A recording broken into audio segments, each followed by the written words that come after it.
When done right, we don't think much about architecture because good design functions well.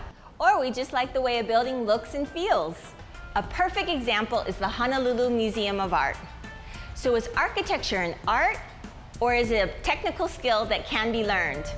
Well, it's both.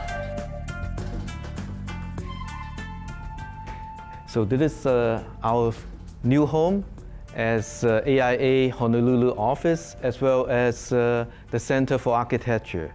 My name's Louis Fong, and I own my own business, which is Fong Associates Inc. And I started this company 15 years ago, and been practicing architecture for 28 years.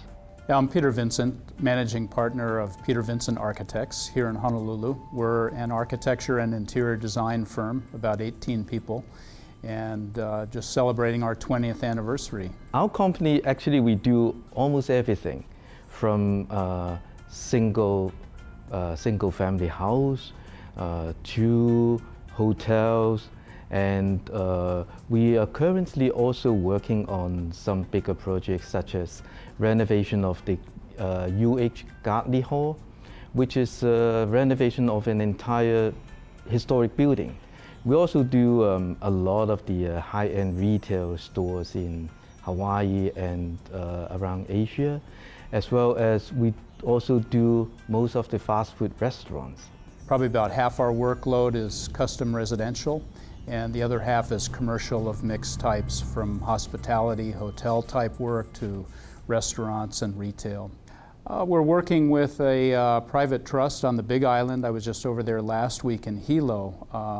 A gentleman who wants to do a lot of good things for the community is looking to take an old sugar plantation property, create somewhat of a destination, retreat, visitor center, and probably restaurant. So we're just starting to work on that. It's a very exciting project right on the ocean front there overlooking Hilo Bay. I think architecture is very important because I remember when I was growing up in Hong Kong, and we were always taught about the 4 basic needs of human. Clothing, food, a house, and transportation.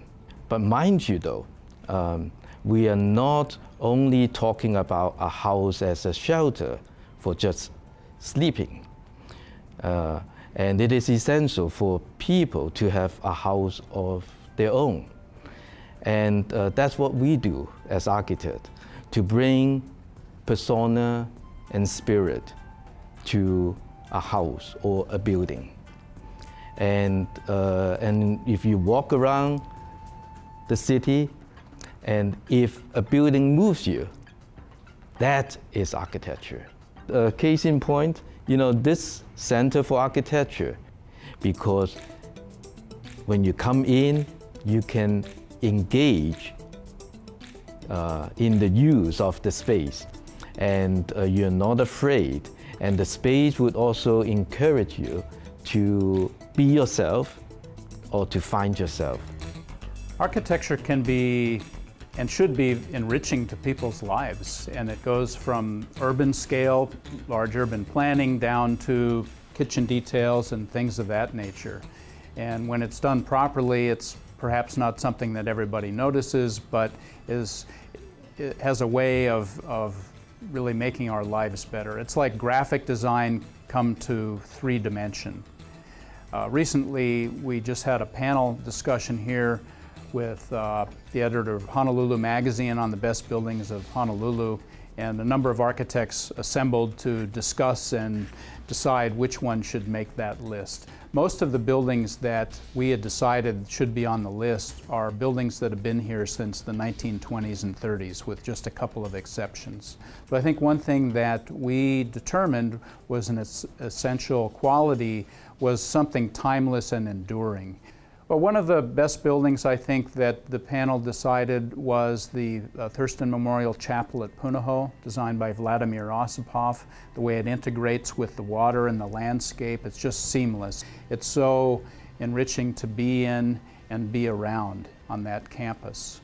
One of the modern buildings that we put on the list was the first Hawaiian tower in Honolulu, downtown, that we found to be exquisitely detailed. The building actually has a side that is different from the Mauka side to the Makai side, so there is a sense of place and a location here.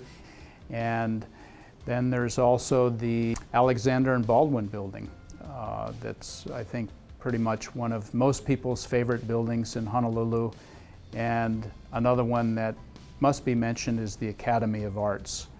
Other examples of good architecture to me, I have to say also like the Academy of Arts, yeah, because that building is a historic building, and it also moves me because it encouraged people to move around the building, to look at art, as well as to experience the building itself.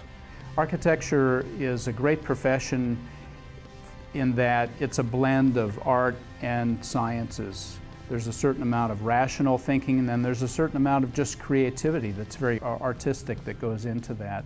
And that's what I love about it, it's that blending of the two worlds. I remember one time going to a Sears store back when they used to sell drafting sets, and I was probably about 12 at that time, and purchased one of these drafting sets, and then from then on I just started drawing houses and barns and all kinds of different types of structures and fell in love with it. Well, it's actually quite simple to be an architect. All you really have to have is passion, passion, and passion. Passion to live, passion with life, and passion with design, and passion with people. The reason is that because architects, we are trained to lead a team of experts and to solve very complicated issues. And hopefully we'll come up with a nice design that people will like. So basically passion makes architect, and passion is what brings a project to life. Architecture, like construction, is a cyclical business, so it goes up and down. There's been a lesser demand for architectural graduates in the last few years as a result of this recession that we've gone through. However, the prediction I've heard from industry experts who look at these kinds of trends is that there's going to be a shortage of architects because more people have left the profession, and with the economy going up, we'll actually have less graduates and more jobs. The Center for Architecture on Fort Street Mall is open to the public, so if you're interested in finding out more about the profession, stop in and ask for information. After the break, we'll go from designing buildings to designing clothes.